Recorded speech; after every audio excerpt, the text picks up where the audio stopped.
한국어 교가가 일본 고시엔 경기장에 울려 퍼지자 한국인으로 보이는 80대 남성은 눈물을 훔치기 시작합니다. 할아버지의 그런 모습을 본 손녀는 당황해 어쩔 줄을 몰라 하는데요.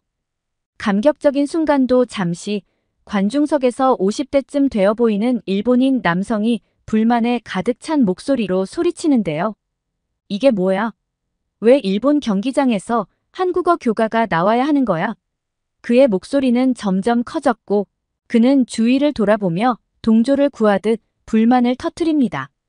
여기는 일본이야. 일본에서 한국어가 들려오는 건 말이 안 돼.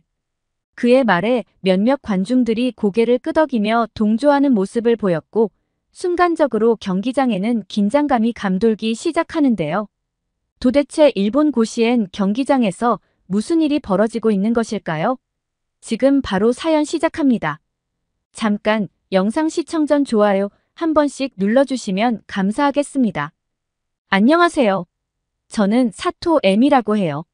지금 고등학교 2학년에 재학 중이고 오사카에 있는 학교 야구부의 매니저를 맡고 있어요. 어릴 때부터 야구를 무척 좋아했어요. 야구를 좋아하게 된 가장 큰 이유는 바로 저희 할아버지 덕분이에요.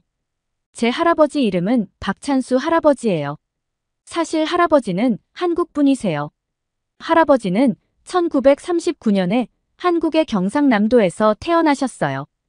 그때 일제강점기 시절이라 많은 조선인들이 강제징용되거나 더 나은 일자리를 찾아 일본으로 가기도 했는데 그래서 할아버지도 어린 나이에 부모님을 따라 일본으로 건너오게 된 거예요. 할아버지의 가족은 오사카에 정착하셨대요. 오사카에는 이미 많은 조선인들이 모여 살고 있었기 때문에 할아버지의 부모님도 그곳에서 자리를 잡으려고 하셨죠. 하지만 언어와 문화가 다른 일본 사회에서 조선인으로 살아간다는 것은 쉬운 일이 아니었대요. 할아버지는 종종 자신의 어린 시절 이야기를 들려주시곤 해요. 그 중에는 일본에서 제1교포로 자라면서 겪었던 차별과 어려움도 포함되어 있어요.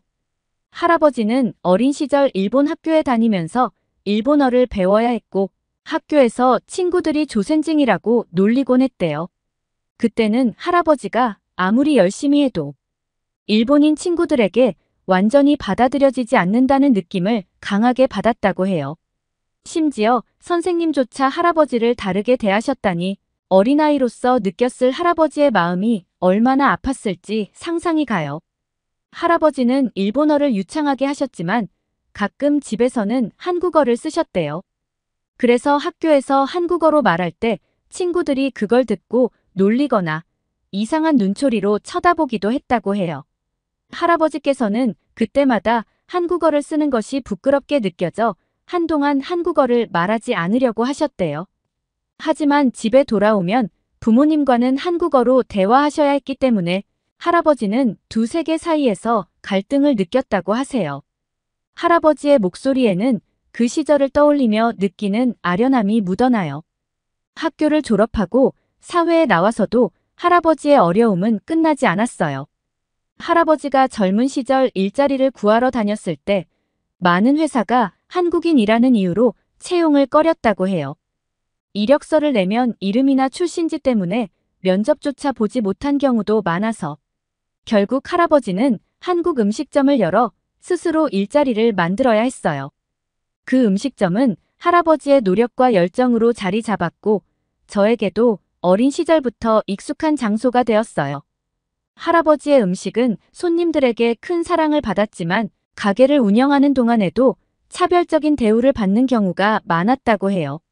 일부 손님들은 한국 음식점이라는 이유만으로 가게에 들어오지 않았고 때때로 이유 없이 가게에 악의적인 장난을 치는 사람들도 있었다고 해요.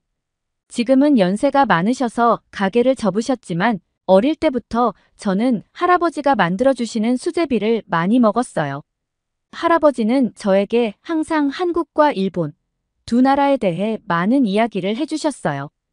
특히 할아버지께서 어릴 때 일본에서 자라면서 경험하셨던 차별이나 어려움에 대해 들을 때면 저는 할아버지가 정말 대단하다고 생각해요.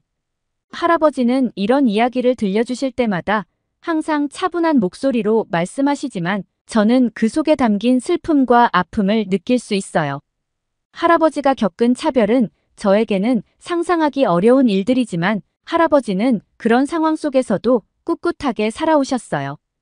그런데 할아버지가 그 모든 어려움 속에서도 늘 열정적이셨던 한 가지가 있었어요. 바로 야구예요. 할아버지는 야구를 정말 좋아하세요. 할아버지는 동네 친구들과 야구를 하면서 잠시나마 모든 차별과 갈등을 잊을 수 있었대요. 평소에 할아버지를 조센징이라고 놀리던 친구들도 야구를 할 때만큼은 할아버지를 다른 눈으로 보았다고 해요. 할아버지는 그 당시에 동네에서 가장 야구를 잘하는 아이 중 한 명이었어요. 공을 던지면 정확하게 스트라이크 존을 찾아갔고 방망이를 휘두르면 공이 멀리 날아갔대요. 그래서 친구들은 야구를 할 때 할아버지의 실력을 의지할 수밖에 없었죠. 야구장에서만큼은 할아버지는 동네 아이들 사이에서 작은 영웅이 되었어요.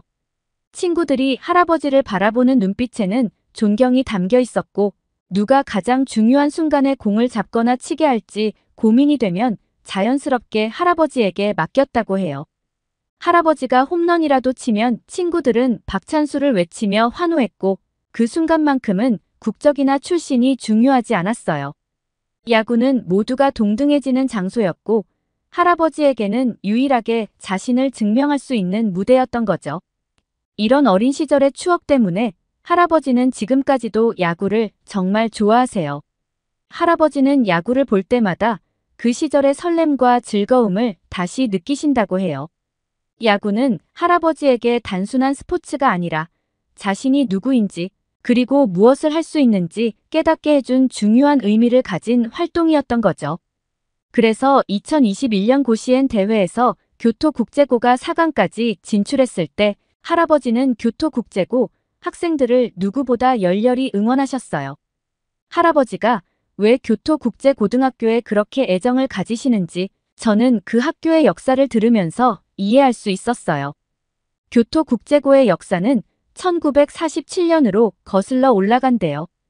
해방 이후에도 일본에 남아있던 많은 한국인들은 자신들의 정체성을 지키기 위해 많은 노력을 했어요. 일본 사회에서 차별을 겪으면서도 자신의 언어와 문화를 지키고 싶은 마음이 강했기 때문에 교토국제고가 세워진 거죠. 처음에는 조선중고급 학교라고 불렸고 제1교포 학생들에게 한국어와 한국 문화를 가르치는데 중점을 두었대요. 지금은 교토국제고에 다니는 학생들 중 3분의 2 이상이 일본 국적을 가지고 있어요. 하지만 여전히 한국어와 한국사, 한국 문화를 교육하고 있고 교가도 한국어 가사를 그대로 사용하고 있어요. 이 학교는 일본 사회에서 살면서도 자신의 뿌리를 기억하고자 하는 제1교포들에게 중요한 의미를 가진 곳이에요. 그래서 할아버지는 교토국제고가 단순한 학교가 아니라 제1교포의 정체성을 이어가는 상징적인 장소라고 생각하세요. 하지만 교토국제고는 현실적으로는 경제적인 형편이 그리 좋지 않았어요. 일본에 새로 오는 한국인 이주자가 많지 않았고 기업 주재원이나 외교관 같은 한국인도 거의 없다 보니 학생 수를 채우는 것도 쉽지 않았대요. 그래서 학교가 명맥을 유지하는 것 자체가 어려운 상황이었죠. 그래서 교토국제고는 2003년에 일본 정부의 인가를 받아서 한일 양국에서 학력을 인정받는 정식 중고등학교가 된 거예요. 그 덕분에 학교는 문을 닫지 않고 계속해서 운영될 수 있었죠. 요즘은 남학생들이 야구를 좋아하고 여학생들은 K-팝을 좋아해서 교토국제고에 입학하는 경우가 많대요. 학교는 일본의 정규 학교이지만 여전히 한국어와 한국사, 한국 문화를 가르치면서 한국계 학교로서의 정체성을 지키고 있다고 하더라고요. 2021년 고시엔에서 교토국제고가 4강까지 올라가 경기장에 한국어 교가가 울려 퍼졌을 때 할아버지의 눈가에 눈물이 맺혔던 이유가 바로 여기에 있는 것 같아요. 할아버지에게 그 순간은 자신의 정체성과 자부심이 인정받는 기쁨의 순간이었을 거예요. 물론 교토국제고의 야구 선수들은 한국 국적보다는 일본 국적을 가진 선수들이 대부분이에요. 하지만 할아버지께는 선수들의 국적이 중요하지 않았어요. 할아버지는 교토국제고가 어떤 학교인지 그 학교가 가지는 의미를 알고 계셨기 때문이죠. 할아버지의 눈에는 교토국제고의 선수들이 단순한 야구 선수가 아니라 자신을 포함한 제1교포들의 희망과 자부심을 대표하는 존재로 보였을 거예요. 경기장에서 뛰는 교토국제고의 선수들을 보며 할아버지는 어린 시절 친구들과 함께 야구를 하던 그 시간들을 떠올리셨겠죠. 차별과 갈등을 잠시 잊게 해주던 그때의 기억이 떠오르며 가슴 깊은 곳에서부터 벅찬 감정이 올라왔을 거예요. 할아버지가 교토국제고등학교에 남다른 애정을 가지고 계신 건 저도 잘 알고 있어요. 그래서 올해 고시엔 우승 결정전에 교토국제고가 진출한다는 소식을 들었을 때 저는 할아버지를 위해 뭔가 특별한 일을 해드리고 싶었어요. 할아버지가 얼마나 교토국제고의 경기를 직접 보러 가고 싶어 하셨는지를 잘 알고 있었거든요. 마침내 할아버지께서 좋아하시는 그 고시엔 결승전 경기를 직접 보실 수 있도록 저는 어렵게 고시엔 경기장 결정전 표를 구했어요. 할아버지가 경기장에서 교토국제고를 응원하는 모습을 상상하니 저도 덩달아 신이 났죠. 그러던 중 문득 교토국제고에 직접 연락을 해보면 어떨까 하는 생각이 들었어요. 혹시라도 학교에서 할아버지를 위해 특별히 할 수 있는 일이 있을지 궁금했거든요. 저는 용기를 내서 교토국제고에 전화를 걸었어요. 할아버지가 오랫동안 교토국제고를 얼마나 응원해 오셨는지, 그리고 할아버지께서 이 결승전을 얼마나 고대하고 계신지 학교에 이야기했죠. 학교 측에서는 할아버지의 사연을 듣고는 정말 기쁘게 생각하며 특별히 입장권을 보내주겠다고 약속해 주셨어요. 제가 고맙다고 인사할 때쯤엔 학교 측에서도 할아버지와 같은 분이 계셔서 자랑스럽다고 말해 주셨어요. 며칠 후 교토국제고에서 보내온 입장권을 손에 들고 할아버지께 이 소식을 전해드렸어요. 할아버지는 믿기지 않는다는 표정으로 입장권을 바라보시다가 이내 저를 꼭 안아주셨어요. 할아버지의 눈에는 감동의 눈물이 고여 있었죠. 내가 꿈꾸던 순간이 이제 현실이 되는구나. 할아버지의 목소리는 떨리고 있었어요. 경기 당일날이 되자 할아버지와 저는 일찍부터 고시엔 경기장으로 향했어요. 입구에서부터 사람들이 모여드는 모습이 보이니 그 열기가 얼마나 뜨거운지 알 수 있었죠. 할아버지는 마치 어린아이처럼 설레는 표정으로 주위를 둘러보셨어요. 이렇게 직접 경기장에 와서 보다니 꿈만 같구나. 할아버지는 제 손을 꼭 잡으며 말씀하셨어요. 저도 할아버지가 이렇게 기뻐하시는 모습을 보니 가슴이 벅찼어요. 경기장에 들어서자 수많은 사람들로 가득 찬 관중석이 눈에 들어왔어요. 응원 깃발이 펄럭이고 여기저기서 고시엔 대회의 열기가 느껴졌죠. 교토국제고의 응원석도 이미 뜨겁게 달아오르고 있었어요. 학생들과 학부모들이 일제히 교토국제고의 응원가를 부르며 선수들에게 힘을 불어넣고 있었어요. 할아버지는 응원석을 향해 고개를 돌리며 흐뭇하게 웃으셨어요. 2021년에 교토국제고 야구부가 고시엔 4강에 오른 것도 정말 대단한 일이었는데 올해는 교토국제고가 결승전까지 올라왔다니 정말 대단하지 않을 수 없어요. 왜냐하면 고시엔 경기는 일본 고등학교 야구에서 가장 큰 대회이고 그만큼 경쟁이 치열하거든요. 4,000개에 가까운 일본 고교 야구팀 가운데 단 49개 팀만 출전할 수 있어서 일본 고교 야구 선수들에게 꿈의 무대로 불리고 있어요.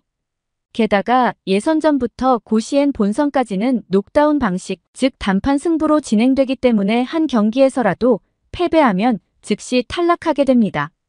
따라서 단 한 경기도 실수를 용납하지 않는 극도의 긴장감과 집중력이 요구되죠. 이런 방식 덕분에 고시엔 대회에서 결승까지 오른다는 것은 그만큼 뛰어난 실력과 운이 따라야 가능한 일인 거예요. 게다가 교토국제고등학교 전체 학생 수는 160명 정도밖에 되지 않아요. 그 중에서 야구부원은 61명이에요. 학교 규모로 보면 작은 편이죠. 그런데 오늘 결승전에서 만난 동도쿄 대표 간토다이이치 고교는 전교생이 2,500명이 넘고 야구부원만 해도 92명이나 되는 아주 큰 학교예요. 두 학교를 비교하면 규모에서부터 큰 차이가 나요. 더구나 교토국제고의 운동장은 길이가 70m밖에 되지 않아요. 정규 규격 야구장 길이가 약 125m인 것을 생각하면 절반 정도밖에 안 되는 열악한 환경이에요. 이런 환경에서 훈련하고 경기 준비를 한다는 게 정말 쉽지 않을 텐데 교토국제고의 선수들은 이런 어려움을 이겨내고 고시엔 결승까지 올라온 거예요. 이날 결승전에서 할아버지와 저는 손에 땀을 쥐고 경기를 지켜봤어요. 일본에서 국민축제 중 하나로 꼽힐 만큼 인기가 많은 고시엔 결승전답게 정말 손에 땀을 쥐게 하는 명승부가 펼쳐졌거든요. 교토국제고의 선발 투수 나카자키 루이와 간토 다이이치고의 선발 투수 하타나카 데스시가 불꽃 튀는 투수전을 벌이며 팽팽하게 맞섰어요. 특히 교토국제고의 나카자키 루이는 초반부터 놀라운 피칭을 선보였어요. 4회 1사까지 단 한 명의 주자도 내주지 않으며 상대팀의 강타선을 완벽히 잠재웠죠. 시속 130km대 후반의 빠른 직구와 시속 120km대의 슬라이더 등 다양한 변화구가 절묘하게 홈플레이트를 파고들었어요. 공이 포수의 미트에 꽂힐 때마다 관중석에서는 감탄의 탄성이 터져 나왔고 할아버지도 연신 감탄을 하며 박수를 치셨어요. 이후 나카자키 루이는 9회까지 34명의 타자를 상대로 104개의 공을 던지며 4피안타, 5탈 3진을 기록하는 놀라운 투구를 이어갔어요. 경기 내내 상대팀의 공격을 효과적으로 막아내며 교토국제고가 승리할 수 있는 발판을 마련했죠. 특히 9회 말 2사 만루 상황에서 맞은 치명적인 위기에서 우익수 뜬 공으로 위기를 넘기기도 했어요. 할아버지와 저는 자리에서 벌떡 일어나 소리쳤어요.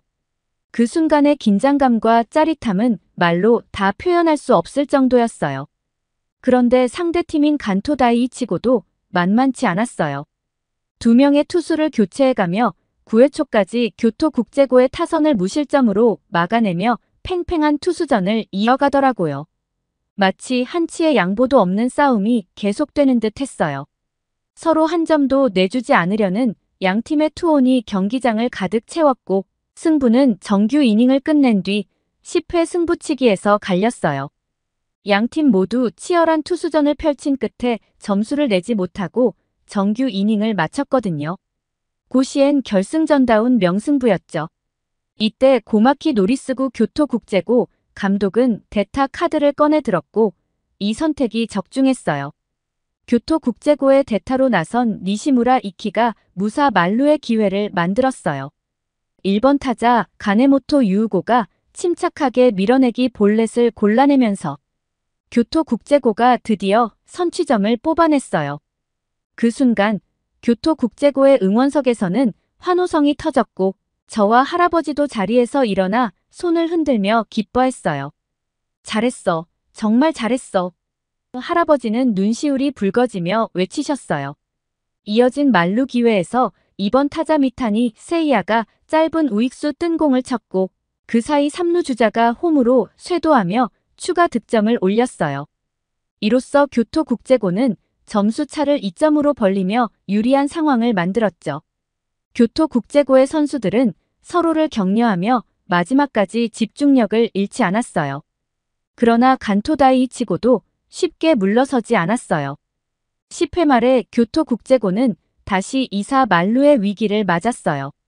관중들은 모두 숨을 죽이고 그 순간을 지켜봤어요. 하지만 교토국제고의 투수는 침착하게 상대 타자를 우익수 뜬 공으로 잡아내면서 결국 더 이상의 득점을 허용하지 않고 경기를 마무리 지었어요. 교토국제고가 고시엔 우승을 확정짓는 순간 할아버지는 두 팔을 번쩍 들어 올리며 소리치셨어요. 이겼다. 우리가 해냈어. 할아버지의 눈에는 기쁨의 눈물이 흘렀고 저는 그런 할아버지를 꼭 끌어안았어요. 그날의 감격은 정말 잊을 수 없는 순간으로 남았어요. 그리고 감격스러운 순간은 계속 이어졌어요. 경기가 끝난 뒤 승리팀인 교토국제고의 한국어 교가가 고시엔 구장에 다시 울려 퍼졌거든요. 고시엔에서는 매 경기 뒤에 승리팀 선수들이 홈플레이트 앞에 모여 교가를 부르는 것이 전통이에요. 교토국제고의 선수들이 모두 홈플레이트에 모여 어깨를 나란히 하고 교가를 부르는 모습을 보니 정말 뭉클했어요. 더군다나 고시엔 경기는 일본 전역에 생중계되기 때문에 교토국제고의 승리 때마다 한국어로 된 교가가 일본 전국에 방송되었어요. 동해바다 건너서 야마도 땅은 거룩한 우리 조상 옛적 꿈자리라는 가사가 포함된 이 한국어 교가가 전국에 퍼질 때마다 큰 화제가 되었어요. 일본인 시청자들에게는 신선한 충격이었을 테고 제1교포들에게는 그야말로 자부심의 순간이었을 거예요. 경기장을 가득 메운 수많은 관중들 중에는 제1교포들도 많이 있었어요. 교토국제고의 교가가 경기장에 울려 퍼질 때 그들은 하나같이 눈물을 흘리며 그 순간을 만끽하는 듯 했습니다. 할아버지와 저도 그 장면을 보며 가슴이 뭉클했어요. 하지만 교토국제고가 고시엔에서 보여준 성과와 감동의 순간들을 뒤흔드는 사건이 발생했어요. 교토국제고가 고시엔에서 우승한 후 일본 전역에 울려 퍼진 한국어 교가를 두고 혐한 여론이 확산되기 시작했거든요.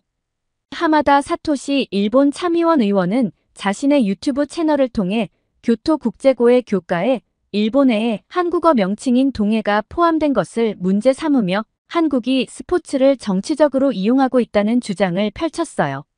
그는 학교 인가를 취소하거나 교가를 바꿔야 한다는 의견을 내놓았고 자신의 소셜미디어 계정에도 이 학교의 인가를 계속해야 하느냐며 의견을 구하는 글을 올리기까지 했어요. 이뿐만 아니라 일본의 보수 성향 누리꾼들도 교토국제고의 한국어 교가에 대해 노골적인 반감을 드러내기 시작했어요. 그들은 교토의 수치라며 일본 최대의 이벤트에서 한국어 교가가 웬 말이냐고 불만을 표했고 100년 역사의 고시엔에 한국어 교가가 나오는 것이 정말 싫다. 일본 문화에 대한 모욕이다와 같은 적대적인 반응의 글들이 잇따라 올라왔죠. 한 일본 누리꾼은 일본 대회에서는 일본어를 사용해야 하고 그게 싫으면 한국 대회에 나가라는 식으로 항의하는 글을 게시했어요. 솔직히 이런 반응을 보면서 일본 사람들에 대한 실망감을 감출 수가 없었어요. 왜 이렇게 민족적 자존심을 앞세워서 다른 사람들을 배척하려고 하는지 이해할 수가 없어요. 교토국제고의 우승과 그들이 부른 교가는 그들의 노력과 열정, 그리고 제1교포로서의 자부심을 보여주는 것이었지 정치적인 목적을 가지고 한 게 아니었어요. 스포츠는 국적이나 언어를 뛰어넘어 서로를 이해하고 존중할 수 있는 장이 되어야 한다고 생각하는데 일부 사람들은 이를 정치적으로 해석하고 악의적으로 비난하는 데만 집중하는 것 같아요. 이런 태도는 일본 안에서도 비판받아야 한다고 생각해요. 스포츠는 그저 스포츠로 받아들여져야 해요. 모든 사람들이 공정하게 경쟁하고 그 결과를 순수하게 기뻐할 수 있는 장으로 남아야 한다고 생각하거든요. 정치적인 이념을 섞어 갈등을 조장하고 악의적인 감정을 퍼뜨리는 행위는 당장 그만두어야 해요. 교토국제고가 보여준 경기력과 그들이 이뤄낸 성과는 순수한 스포츠 정신에 기반한 것이었는데 일부 사람들은 이를 정치적으로 해석하고 비판하는 모습이 너무 안타깝게 느껴졌어요. 소수의 부정적인 의견들 때문에 교토국제고의 엄청난 승리의 기쁨이 퇴색되는 것 같더라고요. 이런 생각을 저만 하는 것이 아니었고 대다수의 일본인들의 생각이 같았어요. 다행히도 이런 불만에 대해서 일본 내에서도 차별적인 발언을 그만둬야 한다는 목소리가 많이 나오고 있어요. 한국계라는 이유만으로 교토국제고에 대해 추악한 반응을 보이거나 차별하는 것은 엄격히 비난받아야 한다는 생각이 확산되고 있죠. 게다가 일본 최대 인터넷 포털 사이트인 야후에서는 교토국제고교를 검색하면 우승 축하해라는 메시지와 함께 야구 관련 이모티콘이 팝업으로 등장하게 했어요. 그뿐만 아니라 현재 1,300여 건의 응원 메시지가 올라와 있어요. 여러 가지 목소리가 있지만 교토부 시민으로서 자랑스럽다는 응원부터 아무것도 신경 쓰지 말고 순수하게 야구와 고교 생활을 즐겼으면 한다는 따뜻한 메시지들이 이어지고 있답니다. 이번 일을 통해 저도 다시 한번 느꼈어요. 스포츠는 그저 스포츠로 받아들여져야 하고 우리 모두가 함께 즐기고 기뻐할 수 있는 공간으로 남아야 한다는 것을요. 오늘의 사연 어떠셨나요? 한국인 할아버지를 위해 고시엔 결승전 티켓을 직접 구한 손녀 사토에미 씨의 마음이 참으로 예쁘네요. 할아버지가 교토국제고를 응원하며 함께 감격의 눈물을 흘린 모습은 정말 감동적입니다. 앞으로도 할아버지와 사토에미 씨가 함께 행복한 추억을 많이 만들어가길 응원합니다. 또한 이번에 훌륭한 경기를 보여준 교토국제고에도 큰 박수를 보냅니다. 교토국제고의 모든 선수들과 코칭 스태프가 앞으로도 좋은 경기를 펼치며 그들의 꿈을 계속 이어가길 진심으로 응원합니다. 오늘의 사연이 좋으셨다면 구독과 좋아요를 눌러주세요. 여러분의 구독과 좋아요는 영상 제작에 큰 힘이 됩니다. 끝까지 시청해주셔서 감사해요. 더욱더 감명 깊은 사연으로 찾아뵙겠습니다.